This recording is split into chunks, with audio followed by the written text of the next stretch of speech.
तो आज बकरीद का है तीसरा दिन। मतलब इतना अच्छा, बहुत अच्छा लग रहा है बस। और दीदी ने बहुत अच्छा प्रबंध भी बहुत अच्छे किए हैं, सब बैठने का, पानी का, खाने का बहुत अच्छा किया है। तो इस वजह से हम भी 2-3 दिन और ही आते हैं भगवत में। और आपको जितना कोशिश हो सके इतना देखो शूट कर रही हूँ, आपको दिखा रही हूँ, आप देखते रहना। इसलिए बैठने का अभ्यास कम हो गया, क्योंकि देखो रसोई में माताएं रसोई घर में रोटी बनाती हैं आजकल, तो कैसे बना रही हैं? खड़े होकर बनाती हैं। स्टैंडिंग किचन है, भोजन हम कर रहे हैं तो वो बैठना भी तो लिखा है लक्ष्मी सदैव सुमुखी संभो, उसको लक्ष्मी की प्राप्ति हो जाती है। वैसे तो मैं इस बार सोच रहा था कि कुछ और बुलाएंगे, भगवान की स्थिति कुछ और करेंगे, लेकिन यजमान परिवार में पहले सुनी हुई है ये स्तुति तांडव, तो मुझे कल निवेदन कर रहे थे नहीं यार और कुछ नहीं, सिर्फ तांडव ही सुना है, इसलिए हम इससे बाहर निकल ही नहीं पाते। तो फिर यहाँ का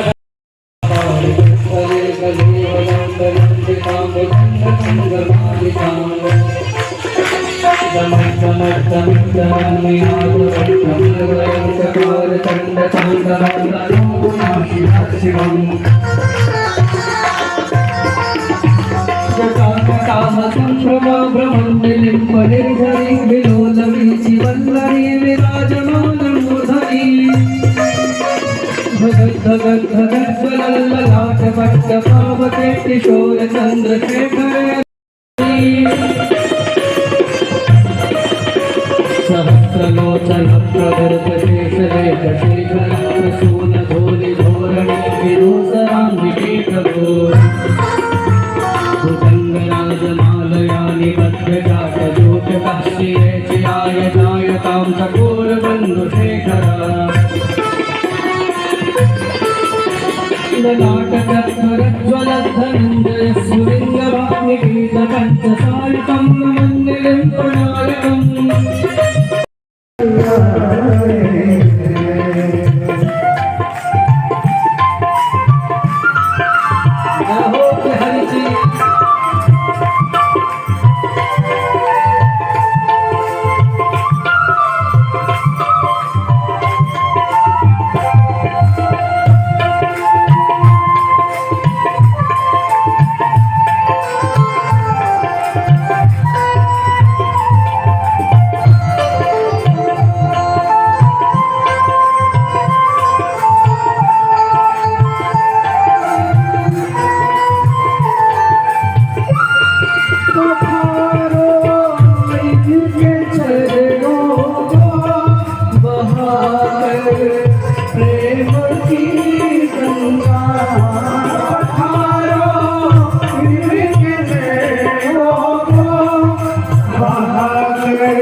भयं स्वनेना स्वदेशाग्रस्त समस्ततेजाः मगवन्दितमाख्यातं वर्मलादायिनात्मकं विजयसंसरायेन दंशितोऽसुरयोधपान् एतद्धारयमाणस्तोऽयं यं पश्यति चक्षुषा सदा वा संस्कृते सद्यः साक्षसा स विमुच्यते एतद्धारयमाणस्तोऽयं यं पश्यति चक्षुषा सदा वा संस्कृते सद्यः साक्षसा स विमुच्यते न कुतश्चित् भयं तस्य विद्यां धारयितो भवेत् राजतस्योग्रः दिव्यो व्याघ्रादिभ्यश्च कर्हिचित् इमां विद्यां पुरा कश्चित् कौशिको धारयति यन्निजः योगधारणया स्वाङ्गं दहो समर्धन्वते तस्योपरिमानेन गन्धर्वपतिरेकदा ययो चित्रधा स्त्रीभिर्वृतो यत्र विचक्षयः तदनान्यत्तत्सद्यः सर्व।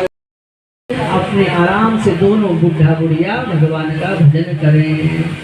इसलिए अब संतान होए कि कछु आशा धिनाए है। और तभी माताओं, एक दिन की बात है, यशोदा और नंद बाबा ने अपने जीवन का एक नियम बना दिया है। प्रतिदिन ब्रह्म मुहूर्त में उठते हैं और जमुना जी में ब्रह्मांड घाट में स्नान करने जाते हैं। एक दिन की बात है, स्नान करके ब्रह्मांड घाट की सीढ़ी चढ़ रहे और वही समय ब्राह्मण की टोली सामने से आई।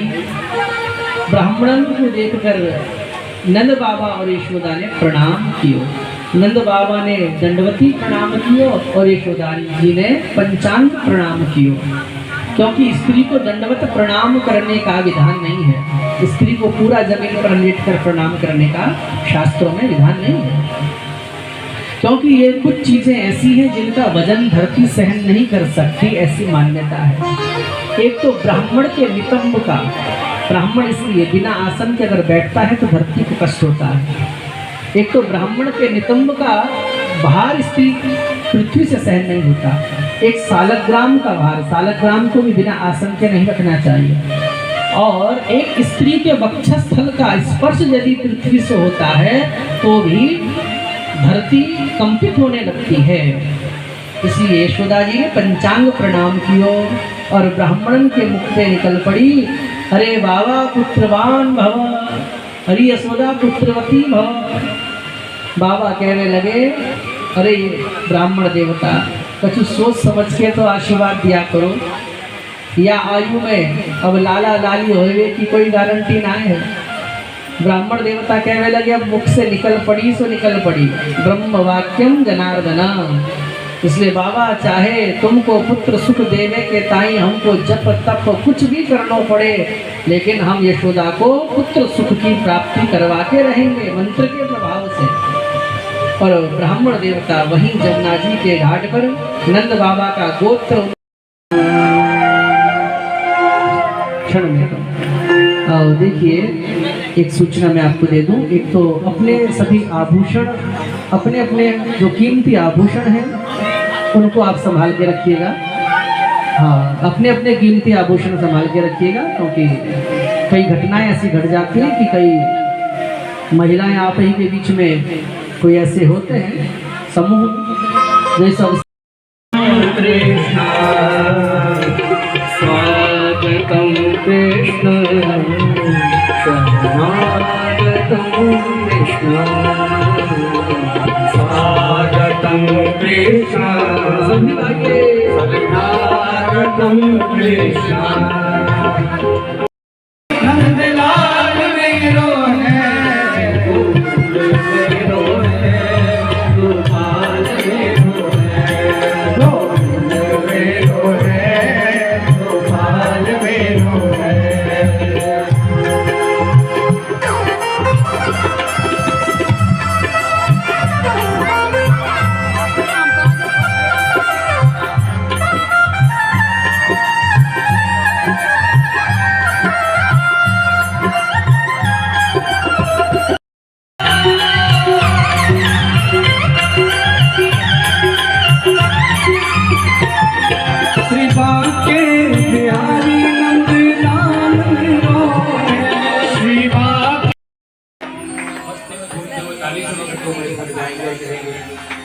तुझे देख के दिल भरता की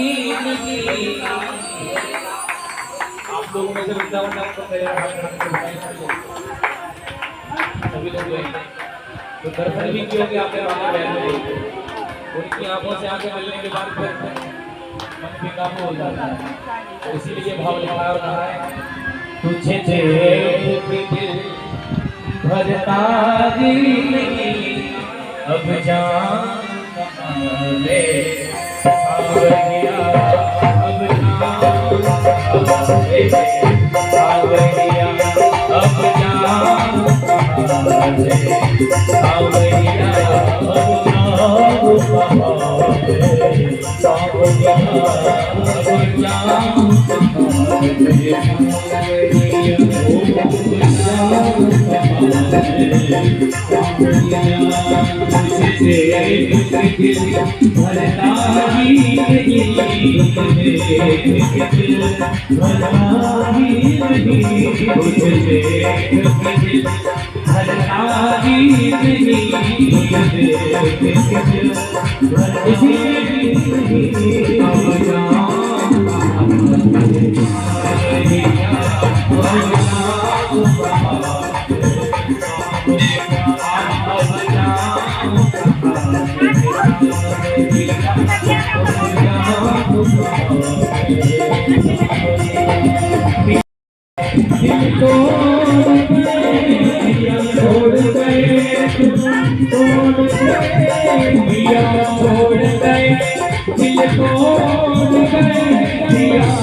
एक बड़ी सी बात है कि हरियाणा की क्या हुआ Thank